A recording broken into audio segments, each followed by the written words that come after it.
जय माता की सभी को। आज का दिन आपका शुभ हो। आज माता का चौथा व्रत है। माता कुष्मांडा का व्रत है आज आप सबको भगवान माता रानी आशीर्वाद दे। आप सबकी आज घर में बरकत सुख शांति हो। तो चलिए आज की पूजा स्टार्ट करते हैं माता रानी के नाम के साथ। जयकारा शेरे वाली दा बोल सच्चे दरबार की जय। सचिया जोता वाली माता तेरी सदा है जय। सर्व मंगल मांगल्ये सर्व सर्वादि साधिके शरण्ये त्र्यंबके गौरी नारायणी नमोस्तुते। या देवी सर्वभूतेषु शक्तिरूपेण संस्कृता नमस्तस्यै नमस्तस्यै नमस्तस्यै नमो नमः। जय हो मैया रानी। आज की व्रत कथा चौथा दिन माता कुष्मांडा। सूरास संपूर्ण क्लशम रुद्धिरापुतमेव चः दधाना हस्तपद्माभयं कुष्मांडा शुभदास्तु तुम्हें। जय हो मैया रानी। माता दुर्गा के चौथे स्वरूप का नाम कुष्मांडा है। अपनी मंद हल्की मुस्कान द्वारा ब्रह्मांड को उत्पन्न करने के कारण इसका नाम कुष्मांडा पड़ा। नवरात्र में चौथे दिन कुष्मांडा देवी के स्वरूप की उपासना की जाती है। इस दिन साधक का मन अनहद चक्र में स्थित होता है। अंतः पवित्र मन से पूजा उपासना के कार्य में लगना चाहिए। माँ की उपासना मनुष्य को स्वाभाविक रूप से भवसागर से पार उतारने के लिए सुगम और श्रेयस्कर मार्ग है। माता कुष्मांडा की उपासना मनुष्य को अवध्यव्याधियों से विमुक्त करने से उसके सुख समृद्धि और उन्नति की ओर ले जाती है। अतः इनकी लौकिक प्रालौकिक उन्नति करने वाले को कुष्मांडा की उपासना में हमेशा तत्पर रहना चाहिए। तो भक्तों, ये माता का आज का गुण है। माता कुष्मांडा का आशीर्वाद आप सब पे बना रहे।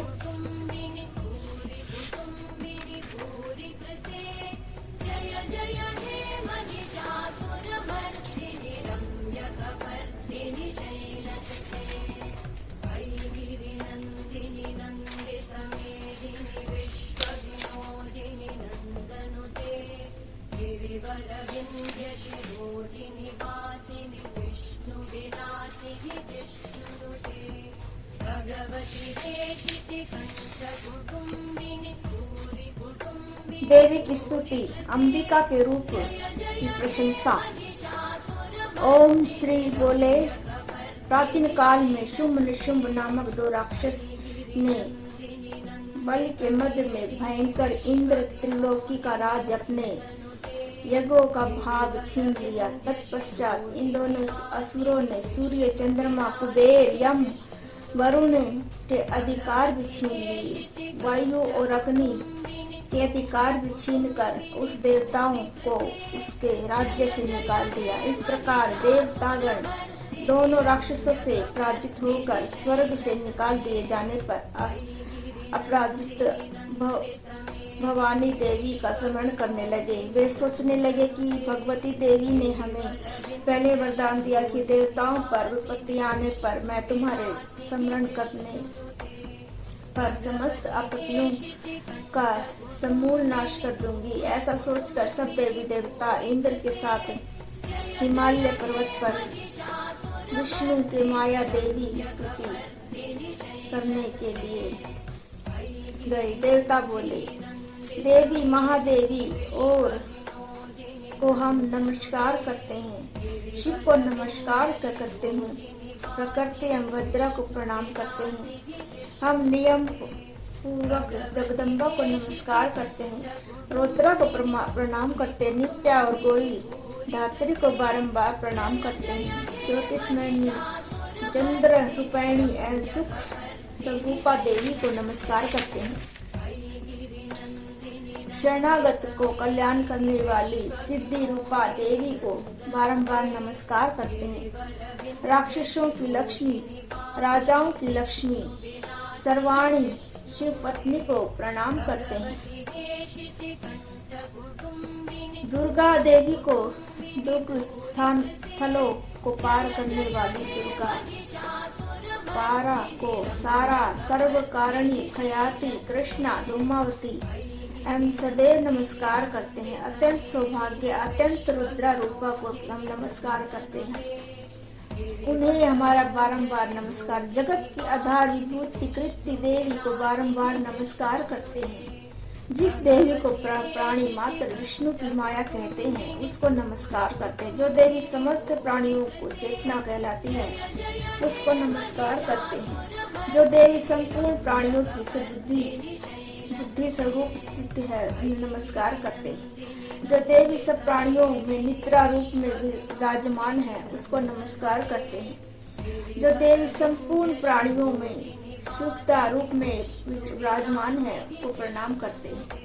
जो देवी संपूर्ण प्राणियों में छाया रूप में स्थित है उसको नमस्कार करते हैं। जो देवी सब प्राणियों की जाति स्वरूप में स्थित है उसको नमस्कार करते हैं। जो देवी सब प्राणियों में लज्जा रूप में स्थित है उसे हम प्रणाम करते हैं। जो देवी सब प्राणियों की श्रद्धा रूप में स्थित है उसको प्रणाम करते हैं। जो देवी सब प्राणियों में कांति रूप स्थित है उसे हम प्रणाम करते हैं।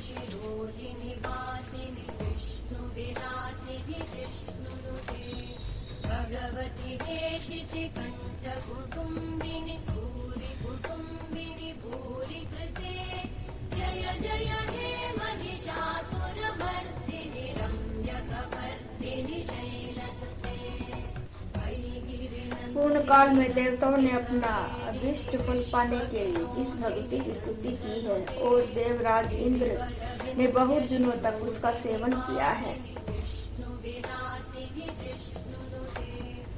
वह कल्याण की साधना पूजा ईश्वरीय हमारा कल्याण करे और सारी विपत्तियों को नष्ट करे। राक्षसों द्वारा पीड़ित हम सब देवता उस महेश्वरी को प्रणाम करते हैं जो भक्ति पूर्वक श्रवण करने पर तुरंत ही हम सब विपत्तियों से को नष्ट करने की क्षमता रखती है।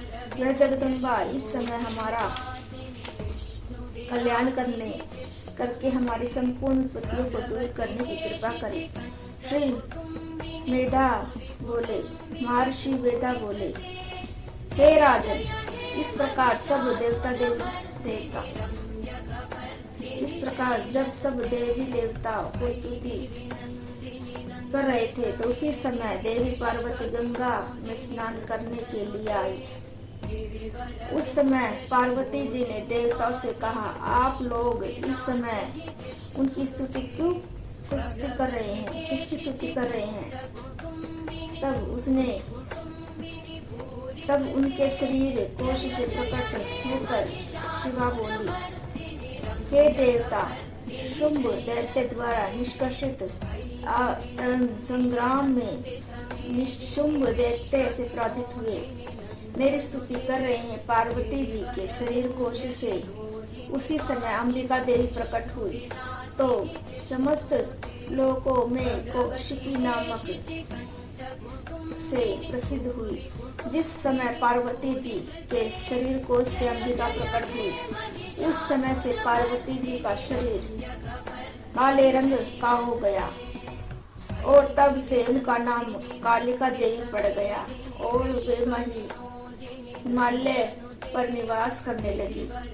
शुंभ और नशुंभ के दूत चंड मुंड वहां आए और उन्होंने परम मनमोहन रूप वाली अंबिका को देवी को देखा। चंड मुंड शुंभ निशुंभ के पास जाकर बोले, हे महाराज, एक सुंदर स्त्री हिमालय में को प्रकाशित कर रही है। वह असुरेश्वरी हमने उस जैसी परम सुंदर स्त्री को अब तक नहीं देखा, इसलिए यह पता करना चाहिए कि वह कौन है और किसकी है। वह सब स्त्रियों से रत्न है। वह अपनी कांति से दसों दिशाओं को प्रकाशित कर रही है। आप चलकर उसे देख लें। हे स्वामी, तीनों लोकों में हाथी, घोड़े और मणि इत्यादि जितने रत्न हैं, वे सब इस समय आपके घर में शोभामानमय है। हाथी में हाथी ऐरावत, घोड़े में उच्चस्वा, श्रवा घोड़ा, प्राजिता में नामक वृक्ष, पारिजात नामक वृक्ष आप इंद्र से प्राप्त कर चुके हैं।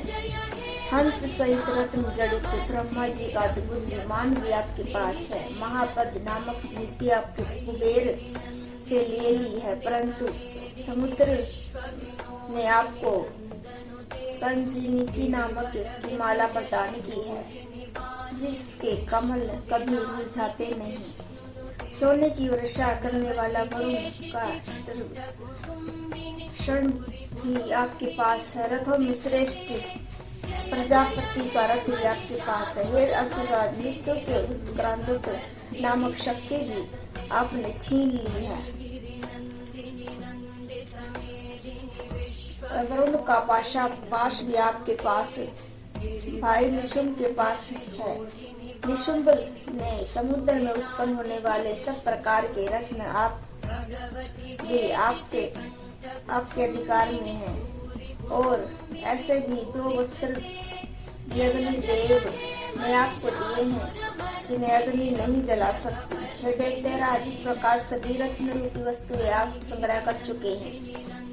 अब आप कल्याणमय स्त्रियों में रत्न रूपी स्त्री को ग्रहण करें। श्री ऋषि बोले।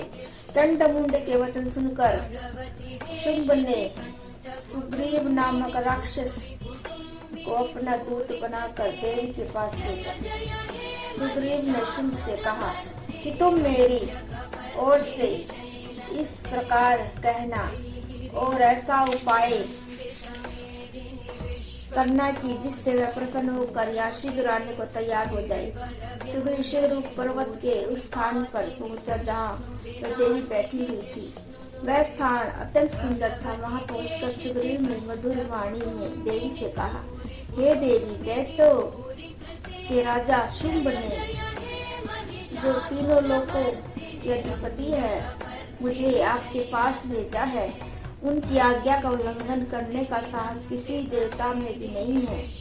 अतः राक्षसों के समस्त शत्रुओं पर उन्होंने विजय प्राप्त कर ली है। उन्होंने आपके लिए संदेशा भेजा है कि तीनों लोकों पर मेरा अधिकार है। बस सब देवता मेरे अधीन है। यज्ञ के सब भागों का अलग अलग मैं ही ग्रहण करता हूँ।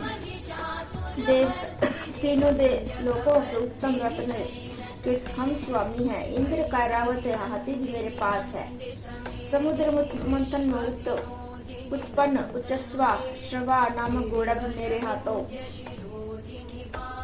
हाथों में है। देवी देवता गंधर्व नागों के पास जितनी रत्न रूपी वस्तुएं थी, वे सब मेरे पास सब मेरी हो चुकी है। आप भी स्त्रियों में एक रत्न ही है, इसलिए आपको भी हमारे पास आ जाना चाहिए, क्योंकि मैं रत्नों का भगत हूँ। अब मैं यह तुम पर छोड़ता हूँ कि तुम मेरे साथ या मेरी पराक्रमी भाई निशुंभ के साथ विवाह कर लो। यदि तुम मुझे विवाह करोगी तो अतुल्य महान ऐश्वर्य को प्राप्त करोगी। श्री मेधा ने कहा, दूत के ऐसा कहने पर भगवती दुर्गा मन ही मन मुस्कुराई और इस प्रकार बोली, हे दूत, तुमने जो कहा सब सत्य है, इनमें किंचित मात्र भी झूठ नहीं। शुंभ इस समय तीनों लोकों का स्वामी है और निशुंभ भी उसी की भांति पराक्रमी है, परंतु मैंने एक प्रतिज्ञा कर रखी है। वह प्रतिज्ञा यह है कि मुझे जो युद्ध में हरा देगा और अभिमान को खंडित कर देगा तथा बल से जो मनुष्य मेरे समान होगा वही मेरा पति होगा। इसीलिए शुंभ निशुंभ में से जो भी मुझसे युद्ध में हरा देगा मैं उसी से विवाह कर लूंगी। मेरा संदेश उन तक पहुंचा दो। सुग्रीव बोला, हे देवी, आप अभिमान से भरी हुई हो, मेरे सम्मुख ऐसी बातें ना करें। स्त्री लोक में तो मुझे कोई ऐसा दिखाई नहीं देता कि शुंभ निशुंभ को हरा सके। जब देवताओं में से कोई भी शुंभ निशुंभ के सामने ठहर न सका तो तुम जैसी कमलनयी स्त्री भला रणभूमि में उसका मुकाबला कैसा कर सकोगी।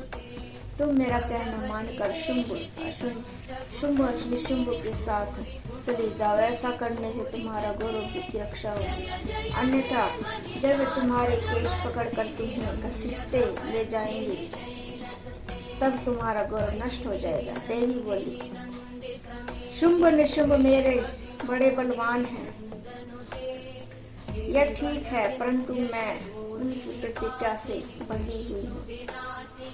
मैं अपनी प्रतिज्ञा से बंधी हुई हूँ, इसलिए तुम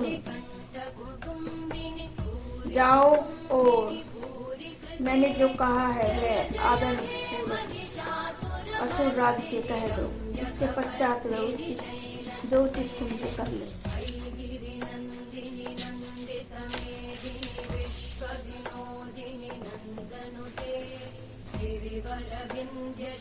तो दोस्तों, इसका अगला भाग मैं कल के व्रत में आपको सुनाऊंगी। आज के लिए इतना ही, धन्यवाद।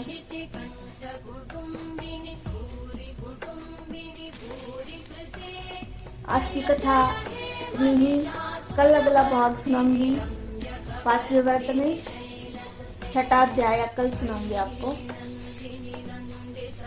माता रानी की कथा।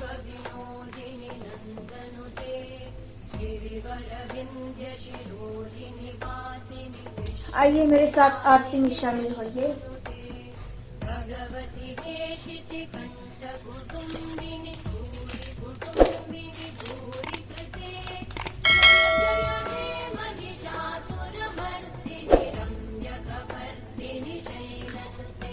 भोग लगाओ मेरी मैया रानी, भोग लगाओ मेरी मैया। अम्बे तू है जगदम्बे काली, जय दुर्गे खप्पर वाली, तेरे ही गुण गाएं भारती हो मैया। हम सब उतारे तेरी आरती, नहीं मांगती धन और दौलत, ना चांदी ना सोना मैया, ना चांदी ना सोना। हम तो मांगे माँ तेरे मन में एक छोटा सा कोना, सबकी बिगड़ी बनाने वाली, लाज बचाने वाली, दुखियों के दुखड़े निवारती हो मैया।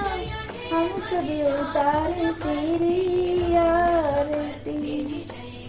माँ बेटे का है इस जग में बड़ा ही निर्मल नाता मैया, बड़ा ही निर्मल नाता।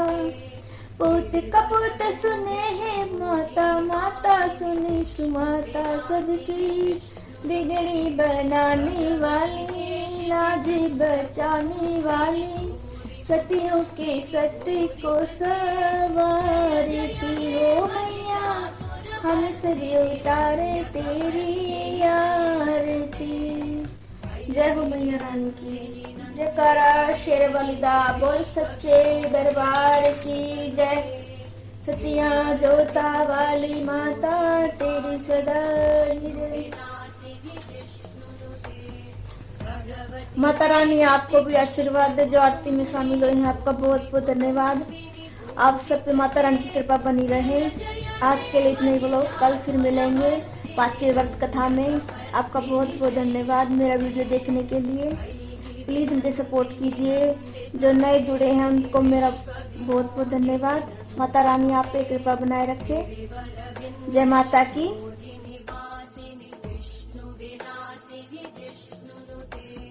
भगवती कुटुम्ब